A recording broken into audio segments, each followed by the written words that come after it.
گەرمترین سڵام منی و هاوکارانم لە بەشی کوردی تلویزیۆنی پەرتۆ و پێشکەش پێوە بینەرانی عزیز خۆم بە خۆشحاڵەزانم جارێکی کرد دەرفەتێ ڕوویداکە میێوانی ئێوە بن. قەتعەن زۆر لێوە لە دووسێ ڕۆژ گذەشتە کلیپێکتان دیگە کە لە تەریقەت کەس نەزانیەوە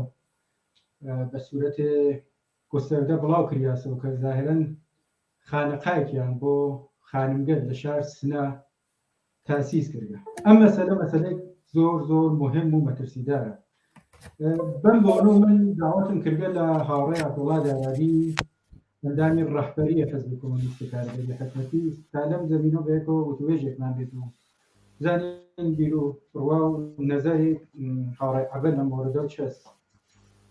دەکەمێوەش لەگەڵ منابن. سەرەتا من هاوڕێ عەبە بەخێرایی پێژم زۆر زۆر بەخێری و مەمنونم کە داوەتمنەوە قبوڵ کرد. سپاس بۆ تۆ بۆ هەموو گوێگران و بینەرانی تلویزیۆنی پەرتۆ. هاوڕێ عەبە من لێرە شڕۆکەم بەلەوە لە مۆرد شار سنەوە قسەکەم و بەحسم تەکیەکە لە شار سنە افتتاح بووگە. لە دوایەوە کە باوک ئەم شێخ نەهرەوە کە ئیسا منێژم پاوشا چون باواقا من کەلیمەکتری بۆ پەیان ناکەم کابرا خەریکە خۆ سەڵتەنەتەکەم بووگە پاوشای ئەم تەریقەی کەس نەزانیە شڕۆی کرد بە تەبلیغاتی گەورە دروستکردنی کارناوەگەلی زۆر زۆر گەورە و عەزیم و پڕخەرج و کامڵەن کارگەردانی شدە لە نێزەر تەلەڤیزیۆنەوە چون کامڵەن حرفەیی دروست کردیاگە بۆ تەبلیغ. ادعای کرد کە من تێ شار سلەیمانیە تەبدیل دەکەم بە کەربەلای کوردستان کە بتانم توریستی مەذهبی واقع جەذب بکەم. قسەگەلێکیش بوو کە حتا تەک یەکێتی نیشتمانیە سریک مذاکرەی کردە کە بێن کاندیدی کەن بۆ ریاسەت جمهوری ئەمریکا. دەرێک من لەوەڵ لە مۆردەوە قسەکەین ئەسڵ بەحسێ تەریقەت و دۆڕێشیە بەحسێ سیاسیە داستان چەست. بەڵێ هاوڕێگیان زۆر سپاس بۆ پرسیارەکەت. دقیقاً تێکۆشم بەسەر بخۆم کە وەڵامی ئەو ناوەڕۆکی ئەو پرسیارەکە تۆیکە بیدەمەوە. نەهرۆ کوڕی حەمەشە عەبدولکەریمە. حەمەشە عەبدولکەریم کابرایەکی دەوڵەمەندی عەیاش بوو لە مەنتەقا و شغلی ئەسڵیەکەی جاسووسی و ڕەدوبەدڵی ئیتلاعات لە عێراق بۆ ئێران و لە ئێرانیشەوە بۆ عێراق بوو. ئەمە شغلی باوکی بوو بەڵام عەیاشەکەی بەرجەستە بوو بەلەخەر خۆشگوزاریانیە کرد ژیانێکی خۆشی بوو بێ ئەوەی کە ڕێک ڕۆژکارکە سەعات کاری کرد لە ژیانیان. ئەم کوڕی ساحەبی هەمووی ئەو سەروەتانە بە ئیزافەی چەند ساڵ تجارەتی عومدە و تەبدیلبوونی بە ئینسانێکی فۆقڵعادە دەوڵەمەند و ئیسەم کابرایەکی تجار و بزنسمەنی لە سەتحی باڵایە کە ملیاردها دۆلاری کۆ کردوێتەوە هەم بە کۆمەک باوکی و بە کۆمەکی خۆی وەیسە تەواو مسەیترە بە ئەم سەروەتە عەزیمە و ئەم ئینسانە بۆ پاراستنی ئەم سەروەتەی خۆی تێکۆشیەک وەک ئینسانێکی سیاسی ئێزار وجودکە. ئەمە کە ئیسا ئێمە بینینەوە مەحەیەڵڵا و زەرگۆشان و داوەشانە بە زاهری قەزیەکەیە ڕەبتی بەوە کە ئەم شێخ ئەوێ چی بکە و چ شتێک لە بەرنامەتی وەیە چ شتێکیان ناوەتە بەرنامەکەی نییە. حتا ئەمە یەکێک چکۆلە لە بەرنامەکانێتی ئەو بەرنامەکەین باوکی و باوەگۆرەی بوو جاسوسیانەکەت ئەمە وەکو شغڵێکی چکۆلەی ئەمە وەگەرنە باقی ئەستەکەیەوەی ئەم گەرەکیە بە گەوجاندنی خەڵک بە ئەفکاری عەقەبماندە و دواکەوتوی خەڵک سەرمایە گوزاریکە لەسەر ئەقشارێکی پارت و ئەقشارێکە واقعاً لە باغی سیاست و ئەوضاع ئەحواڵی ئەمڕۆی منتەقەکە و ئێران و عێراقانی. ئەمە سەرمایە گوزاریەکە تەلاشکە منتەها ئەمە بۆ چیەکە ئەهدافەکەی ئەوەیە کە ئەم سەروەتە عەزیمە کە هەسی نەک لە عێراق نەک لە کوردستانیش بەتەنیا لە سووریا هەسی لە تورکیا هەسی لە ئەمریکا هەسیان و لە بەشێک لە ئەوروپایشە سەروەتیان هەیە و ئەم خۆی و خانوی و دار و دەستەکانی خەریکی مدیریەت و بەڕێوەبردننی ئەم سەروەتە بۆ حەفزی ئەمە ئەم وەکو ئینسانێکی سیاسی ئێزار وجودەکە ئینسانێکە کە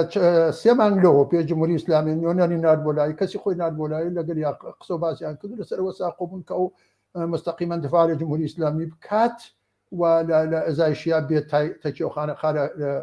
بە ئاشکرا و بە عەلەنی بۆ ئۆنیفۆرمی جدیدی ئەم ڕۆژەوە کە هەزینەکە یەکجار کەلانە وەکو تۆ ئیشارە پێ کرد بێت بەلاخەرە تاقمە دەروێش و ژنانی دەروێش ڕێبخا بۆم کارەنە نە ئەو ژنانە دەروێشن و نە شێخیش دەروێشە نە ئەم حرەکەتە بۆ دەروێشی ئەکرێت کە پێڵەن تەریقەتی سنیەکەی هیچ کام لەوانە وجودی نییە ئەم کابراایکی سیاسیە کابراایکی سەرمایه‌دارە لە چوارچەوەی سیاسەتی ئەمڕۆی کۆمەلگای ئێرانەوە نە 1400 ساڵەوە پێش بێمەشتمان نەکەین ئەگەر هەڵگەڕێنەوە بۆ هەر بڵێن وەڵا ئەمانە ئەقمماندن و ئەمانە فڵان ممکنە ئەقمماندنێ ئەو خەڵکا بێ حتممە من ئینکارم نیە و لەگەل ئەو خەڵکا مافم کەژم ئەوانە دواکەوتون کە دیێندارە و دەف و قەمە و زەرک و فڵان بەدەستەوەگرن و ئەزهار وجود دەکەن وەکو هەرزەی نەبای بە شیشی ئای جمهوری ئیسلامی ئەمە بەڵێ بەڵام قەزیەکە چییە قەزیەکەوەیەکە ئەم ماجەرا ئەساسەن لەوەیەکە حەفز و بەقای ئەم سەروەتە و گستەرشی لەلایەن ئەم شێخە و دەست و پەیوەندەکانی مرتەجعی کە ڕۆژانە لەسەر لەو کاسا خۆن و دیارە گشتی بەرهەم و دەستڕەنجی تەبەقی کاریگەرە لە سەطحی دنیا کە ئەم خەریکی بزنسە هەموو ئەم قەزیە بۆ ئەمەیە بۆ ئەمە بپارێزن بەڵێ ڕاستە ممکنە ادعای ئەوەیش کاکە بە ڕێی جمهور هیچ فەرقێکی نییە لەگەڵەوانی دیکە کە بوون تایسە بە ڕێی جمهور ئەمیشە تا ڕێی جمهوریە وەڵێ قەزیەکە ئەوەیە کە ئەو بە ئاشکرا ئەم شێخە شێخی ئەمڕۆیە شێخی ئەمڕۆی نظامی سەرمایه‌داری دنیایە کە وجودی هەیە بەڵام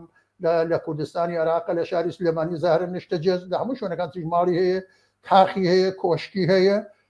بەڵام لە سەطحی منطقەیە خەریکی دەخالەتی سیاسیە ئەو دێت بە ئاشکرا دفاعەکە لە جمهوری ئیسلامی وەکو ئەوسای ئەحمەدی موفتیزادە ڕێک ئیزهار وجود ئەکا تەحتی نێوی سونیگەری و دێت لەم ڕابەتە خەڵکی بۆ سازمانەدا خەڵکی بۆ ئامادەیەکە ئەگەر ئەوان بە تفەنگ بوون زاهرەن ئەم حاڵیان بە تەپڵ و دەفە سۆزی لازم بوو چەکەکەیشیان بەدەستیانەوە ئەو کارە بکەن بەڵام ئەمڕۆ سونیگەری لەلایەن شێخ نەهرۆ لە شاری سنەوە یا زار وجودی لە شارەکانی کوردستانی ئەران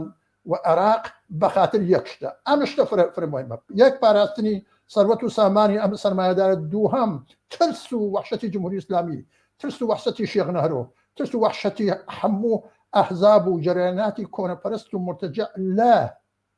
ئازادی خوازی لە ڕاپەڕینی خەڵک لە هاتنە مەیدانی خەڵک و بە تەوری خاص و ئەخەس ژنانی کوردستان و ژنانی ئێران هیچ ئەم قسە هیچ بە دوور نییە کە ئینقلابی ئەمڕۆسۆزی خەڵکی ئێران دژ بە جمهوری ئیسلامی و ڕووخانەکەیکی واقعی انقلابێکی ژنانە بێت بۆچی بۆ نەخشی پێشتازیان هەیە بۆیە ژنی هێناوە لە نەزەرەوانەوە ژن دواکەوتترین بەخشە لە نەزەر ئیسلامیەکەی و مەزهبیەکەیەوە وان دێن لە ڕێی سوادی پێکن لە نەزەر خەڵکۆ خەڵکێکی پێشکەوت و خەڵکێکی متەرەقی خەڵکە خوازیاری سەرنگووری جمهوری ئیسلامی خەڵکەکە واقعا بێزارن لە ئیسلامی سیاسی بێزارن لە دین و مەزهبێک کە خەڵکی پێسەرە بڕن توشتی جیاوازە ئەوە کە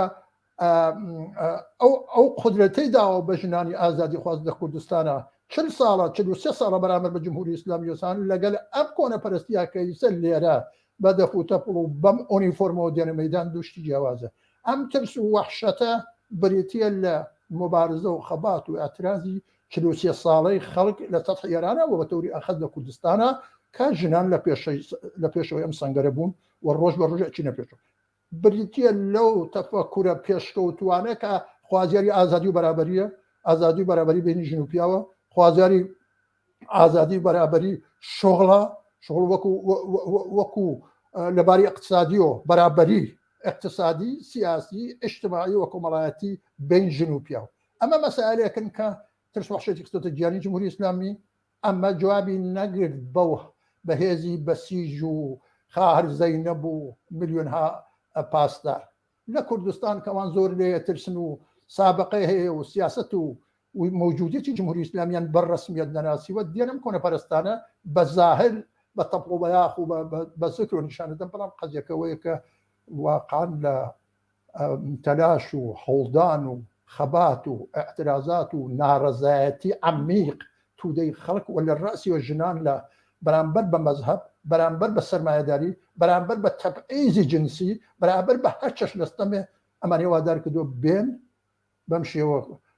لە شەریف ئاوای سنا بە بەهانەی کردنەوەی خانەقایەکۆ ئابەم شێوە جارێکی تر بۆ هەزاران جار ژنانی کوردستانیش بەم شێوە تاقیرکن چون ئەو لیباسە کردوێتە بەرەوانە ئەو تەپڵ و دەفەت دایەتی ئەمە تەحقیری ئاشکار و عەلەنی خودی ئەو ژنانن کە واقعاً تەسلیم ئەم وەزعیەتە بوو بۆیە من گەرەکمە بڵێم کە تووڕێی خەڵک ئەشێ ئەم مەسئلە بێت کە من لێرە ئیشارەم پێکرد کە من یەقین مەس خەڵکی کوردستان لەمە باشتر کە من تەوزیح هەمدا ئەزانن کە قەزیەکە چییە وەرە خودی ئەمە بەمە کە ئەم ژنانە خارزەینە بن و هێرشکردنە سەر ئەو ئەمەکەن بە ئاسڵ ئەمە جواب ناتەوە جوابەکە لەو لایەکە کە وتم شەڕی تەبەقاتی لە جامعە ئێرانە لە جامعەی کوردستانە خەڵک سەرمایه‌داریان ناوێ خەڵک ئیسلامی سیاسیان ناوێ خەڵک زەبر و زۆم و نابەرابەری و بێعەداڵەتیان ناوێ ئەم شەڕە لێرەیش ئەمڕۆ بەجێگەی 43 ساڵی لەوە بەرکە ئەحمەد موفتیزادیان هێنا ئەمڕۆ لەم شێخەش ئیسفادەیەکەن بۆ ئەم تەلاش ممنون هۆڕە بابەتە بەشێ لە واقع پرسیاری دووەم منتانەوە پێش جوا داوە یعنی لەناو وەێ گەرەک من مشخصە ئیسەت لەسەرم حرەکەتە لە شار سنە ڕێزەی ورتر بینەوە لەم کلیپا کە دروست کراگە کە ڕای شخصی منەوەسە بختار ئەسان کلیبێت تەبلیغاتی و تەرویجیە و قەتعاً کارگەردانی شده چون بە شێوەیەکی حرفەیی دروست کردیانە ئەوە کە لە بین ئەم خانمگەلە و ڕەت ئەوێت و بە چەند دووربین خەریکم فیلمبەرداریەکەن لە ئاخری چاو خانمێ دارن بەڵا نمایەندەیان تێ تۆزە هات و ئارزووە کات کە ئەم بازبوون ئەم تەکیە بێتە منشأ خێر بۆ ژنگەل سنە ئیسا ئەگەین بەم قسمەتی گەرمە پرسم بۆچە شار سنە من خۆم لە سنە لەدایک بووم خۆم قەشەنگ ئەمەمە خۆم لەم سکرگا حرەکەتی وەک جەماعەت کاکە ئەحمەدی مفتیزاگەن چ زەربەی گەورەیەکیاندا لە حرەکەت شار سنەیەکە مەشهور بوو بە شارە سوور شارێکە مقاومەت 24 ڕۆژێ کرد ئەم جریانە بۆچە شار سنەی انتخاب کرد و واقعاً لەم جریان مەذهەبیە چه خێر و بەرەکەتی قەرارە بژین لە شار سنا یا ئەسڵ لە تۆ کورسانە بکەین بەڵێ بۆ وەکە شاری سنە بە نەزەر من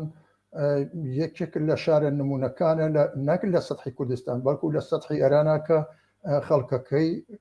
بۆ شناخت و بۆ بربەرەکانەی چینایەتی لە مەقابل جمهوری ئیسلامیە ئەوەرین خەڵکێکن کە ئەمەڵەن ڕسمەن فداکاریان کردووە هاتوونتە مەیدانی نەبەر و ئەمەش کە ئیسا هەست دیارە بە تەپڵ و دەفە و بە شەک نییە بەڵام هەر ئەمەی شەڕێکی سیاسی تەبەقاتیە کە ڕێیان خستووە و فەرقەکەی لەگەڵ جەماعەتی مفتیزادا کە تۆ ئیشارە پێکەوە بوو کە ئەوانش لە ئەوڵات بەم شێوە هاتن ئەوان هاتوتیان کۆمۆنیستەکان بکوژن فتوایاندا کە ئەمانە مرتەدن و بکوژن و چی لەمانیان زۆر کرد ئەوانیش بەڵام ئەوان من ئەوان بە شکست خواردووە زانم بە نەزەر من لە 43 ساڵی ڕابردووە خەڵکی کوردستان ئێران و خەڵکی شاری سنە خەڵکێکی سەرکەوتون و ئەمە ترس و وەحشەتە ئەمە هین سەرکەوتنی ئەوان نییە کە دێنم کاری بۆ ئەم کارە فراهەمەکەن و ئەم جەنجاڵە ڕێیەکەن ئەمە زاف و زەبوونیەکە کە 43 ساڵە بەدەستی خەڵکی کوردستان و خەڵکی شاری سنە و خواردوێنە خەڵکی شاری سنە لێرە خەڵکێکی سەربەرزن ئەبێ بەم افتخارە تاریخی خۆیانەوە بێنە مەیدان و قبولی نەکەن چون قبولیان نەکردوە لە جمهوری ئیسلامی کە هەزاران شاخێ لێ بێت تۆ شاخێ شکۆلێ ئەم جەماعەتن پێم بڕۆ بەناو کەس نەزانی و دەریۆش و تەپڵ دەفوێنە مەیدان ئەمان لە هەزاران شاخێکی چکۆلێ ئەو خەڵکە نەتەنیا ئەمە تەحمل ناکەن خودی جمهوری ئیسلامی تەحمل ناکەن چون جمهوری ئیسلامی بە وەسیلەی خەڵکی ئێران بڕوات جێگەی هیچ کام لەم مرتەجعینە چ بە تەپڵ و دەفۆ چ بە چەکۆ چ بە هەر شکل و شێوەیەک زاهر بن بەرامبەر بە خەڵک بێسن وەزن ژن تەحقیرکەن منداڵ تەحقیرکەن چون ئەلان منداڵی تیایە لەنێوم سەفاکە تۆ باسی کرد لە شەریفاوا دیۆکە پێرەکە کراوە وەم گەرەکمە کە بڵێم کە واقعا شەڕێکی تەبەقاتیە لە ڕەوانگای تەبەقاتی و باسی کەن شاری سنە شارێکی مهمە شارێکی کلیدیە و شارێکە کە نقطە عەطفی ڕۆشن قاتی و بەدەم دەسماڵایی هەیە ئەم خەڵکە بە افتخارەوە بەرەبەرەکانیەکەن لەگە جمهوری ئیسلامیە لە پێناوە ئەمە لەباری ماڵی و گیانی و تەلەفاتی زۆریان داوە بەڵام ڕاوێستاون و کۆڵیان نەداوە بۆ ئەمە بەنەزەر من ئەمە شتێکی وهانیە کە ناشناختە بێ بەڵام ئەو بزانن لە دڵی مەبارزاتی سیاسی ئەمڕوو طبقاتێکە شەڕیانە طبقەی کارگەر و سەرمایه‌دار لە ئێرانە ئەمە معنی پێیاکە من بە پێچەوانەکەی بە ترس و لەرز و وحشتێکە واقعا مرتجعین وەکو ئەم شێخ و مەشایخ و خودی جمهوری ئیسلامی و ئەحزابی و قەومی و مرتجع ئاگاهی و زانست و تێکۆشەری خەڵک من لێرە ئەمە معنیەکەم ئەگەر ئەوان نەترسیان کاریان نەیەکرد ئەگەوان نەترسیان ئۆنیفۆرمی نەوعی ڕژیم ئیسلامی سیاسیان نەهێنا تەحمیلیکەن بەو ژنانە سەیری لباس و کۆت و ئابا و نازانم سەرپۆش و مەقنع و ئەم جۆرەشتانیان کە ئەوانە ئەو لیباسە تەحقیر ئامیزن کە 43 ساڵە ژنان و ئینسانی ئازادی خواز و کرێکاران لە ئێرانە بەربەرەکانی لەگەڵاکەن ئیسە تازە ئەمە چۆن ئەیگرێ بەم شێوە بۆی من گەرەکەمەوە بڵێم کە نظامی سەرمایه‌داری تا ئاخری لەحزەی خۆی سەرمایه‌داران لە ئێرانە بەخوان و حکوومەتەکان و مرتجعینەکانیانەوە بالاخره تلاشی خۆیان نەکەن یەکێک لەو تەلاشانە سەوەنەزم تەلاشی زەبوونانە زافە تەحقیرە ئەهانەتیان پێکراوە لەلایەن خۆیانەوە ئەمانە نەهێناوەتە مەیدان و خەڵکی کوردستان و بە تەوری خەس خەڵکی شاری سنە ئەبێ بە نەزەر من بە جوابێکی شایستەی ئەم وەزیەتە بنەوە مەقابلە بێستن بڵێن ئێمە خوازیاری سەرنگونی تەواوی نظامی سەرمایه‌دارین کە دەستی بردو بۆ هەموو کۆنەپەرستیەک بۆ هەموو گەندەڵکاریەک بۆ هەموو کەسافەتێکە یەکێکیان ئەم کابرایە بەناو نەهرۆی سەرمایه‌داری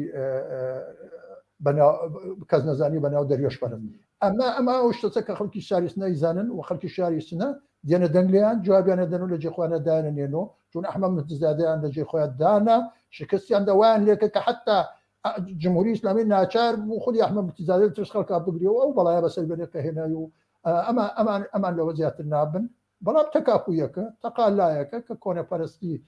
ئەمڕۆی نظامی سەرمایه‌داری نەگەل لە کوردستان لە سەتحی دنیا ئەنجامی داوە و ئەیکات و ئەیشیباتە پێشەوە خەڵک گشت ئەم شگردانە گشت ئەم تاکتیکانە گشت ئەم تەرفەندانە ئەناسن و جوابی شایستەی خۆشی بە نەهرەی کە نەزانی ئەدەن و ئەڵێن شاری سنە شارەکانی دیکەی کوردستانی عێراق نییە بێدەنگی ڕابگرن بەڵکو ئەم شارە لە بەرابەر قەدر قدرتێکە کە ئێستاوەکە ئەمە ئەسن شاخەیەکی شکۆلێشی بە حساب نایەت لەناو 100,000 مەلاو کۆنەپەرست و ئاخوندا بۆی من گەرەکمە بڵێم بۆیە هێناوەتە شارسنە بەم دەلیلە تاریخیە بە دەلیل ئاگاهیە کە لەو شارایە بە دەلیل پێشکەوتویە کە لەو شارە بەنسبە شارەکانی دیکە قەدەمی لە پێشترە و بە دلیل ئەو تاریخە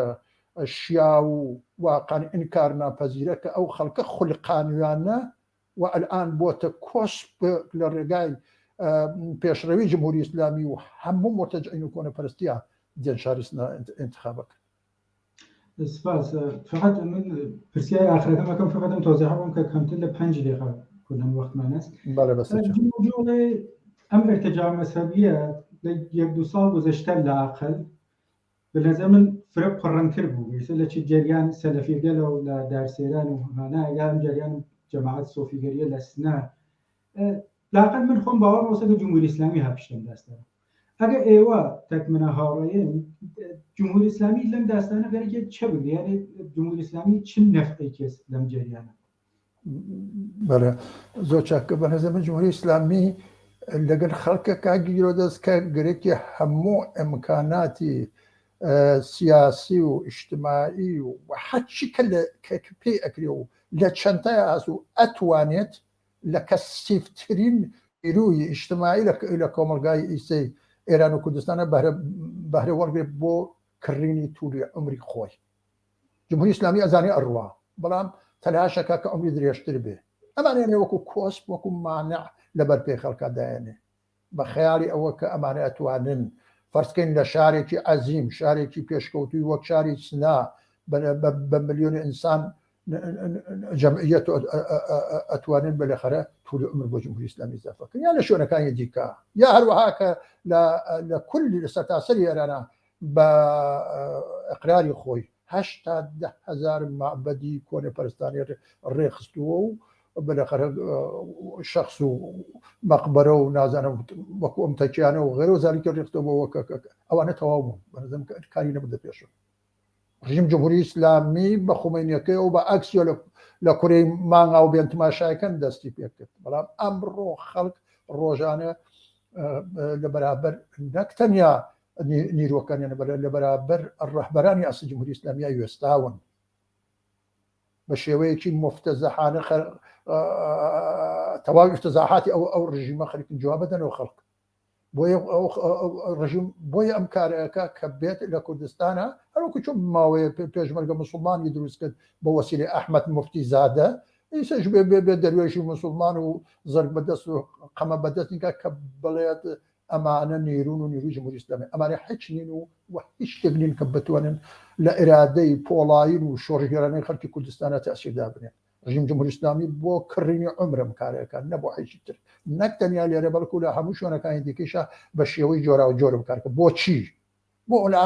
ئەن فەزای سیاسی کولی جامعە ئێران سیاسیە هیچ شتێک نییە سیاسی نەبێت دەستبردن بۆ وەکە کرانێک زیاد بکەن بە دەستمزدەکەیان سیاسیە تا هەر شتێکە تۆ باسیەکەی بۆ جەنگەلەژی جەنگەل مەسووتێن بۆ بە سیاس جمهوری ئیسلامی بۆچی ئەم کارەوەی پێاتۆ لە ئێرانە هەموو شتێک بۆ سیاسی بۆ بە سیاسی بۆ جمهوری ئیسلامی سیاسەتی بە دەلیلەکە ئەزانێ ئەم ڕژیم خەڵک نییە و خەڵک بۆ وەسڵەیەکی ناجۆرە بە پەیکەردی کۆمەلگای ئێران و بەتابەت کوردستانەوە ئەبێ بڕوات و بەم تەلەنگەرانە و بەم کۆسپۆمەوانانە بە نەزە من ناتوانێت بەڵکو دوور عمری زیاتر کا سوود و قازانج ئەبا نە ئەوەی کە واقعاً ڕژیمێک بێ بۆ قەدر قودرەتی ساڵانی ئەوڕۆ بێت حکومکا و لە کات و بلەکە بۆی موازانم کەمانە تەرفەندهای ارتجاعی کۆنە پەرستانە کەپەک زەدە ڕزیوی جمهوری ئیسلامیەکە لە ئاخری توول عمری خۆیان گەرکی بەکاری بێنێ لە بەرابەر خەڵکە کە بێتە کۆسمانە پێشڕەوی و لێدانی خەڵک کاری خۆی ئەکا و جوابێ باش و شایستە و مناسبی ئیسلامی بۆ گەنی سیاسی ئینسان کوش لە کوردستانیش بەم جەماعەتەدا هەوڕا بڵێ دەرەوی سپاس کە لەم بەرنامە شرکەتتان کرد سپاس بۆ تۆش و بۆ هەموو گوێگەرانی بینەرانی تەلەڤیزیۆنەکەتان سپاس سپاس لێوەش کە بینەرمان بوو